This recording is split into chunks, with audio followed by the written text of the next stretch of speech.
هذاك المطعم لي كومونتير خايبين، لي ميساج خايبين، لا انت ما عايشاش في هذه البلاد، لا اختي انا مني منكم، حتى انا عايشه، حتى انا كنشوف، حتى انا، ولكن غنبقى نحط لكم الدم العافيه. شنو غنحط لكم اصلا؟ هادشي دابا فات داكشي اللي كنا كندافعوا عليه، وحنا فاش كنا كندافعوا كنا كنعتبروا كنحرضوا، كيقولنا نتوما اللي كتحرضوا، شي يقول لك سكتي، شي يقول لك دوي، شي يقول لك ما تحطيش، شي يقول لك علاش حطيتي.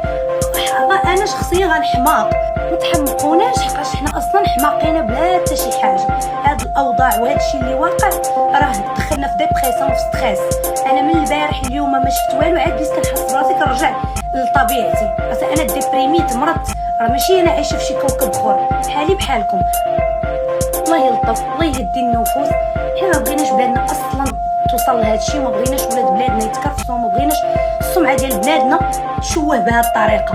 حنا بغينا ندوز بسلم وسلام، هادشي اللي هضرنا عليه النهار الاول، هادشي اللي باقي نقولو حتى لدابا. ولكن باش نهدموا بيوت ولا نهدموا مشاريع ولا نمرضوا ناس ولا نخلعوا ناس ولا نحبسوا خدمتنا ولا نقطعوا رزق ناس اخرين، لا ما يمكنش. حتى انا راه معايا بزاف الناس خدامين معايا، كترزقوا الله، بزاف الناس كيتسناو هذيك الخدمه اللي غادي نحط ليهم. اي واحد باغي يحكم على واحد الانسان ولا باغي يعطي النظره ديالو فيه، يشوف راسو هو بعدا واش دارها.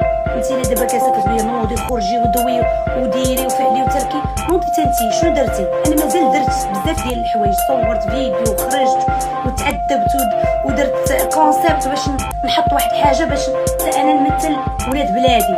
اما انت شنو درتي؟ انت شاده التليفون جالسه تعلقي وتعايري وتسبري ورا التليفون وتمرضي الناس اللي انت ما عارفاش اصلا النفسيه ديالهم اشنو فيها، شنو تابعهم. ما كرهناش، انا جيتكم نيشان الصراحه، ما كرهتش حتى انا، وكون قدرت ما عرفتش شنو ندير، ولكن اعتبروها خوف، اعتبروها اللي بغيتو. انا واحد الانسانه كنخاف على داري، ما نقدرش نضر راسي ووليداتي.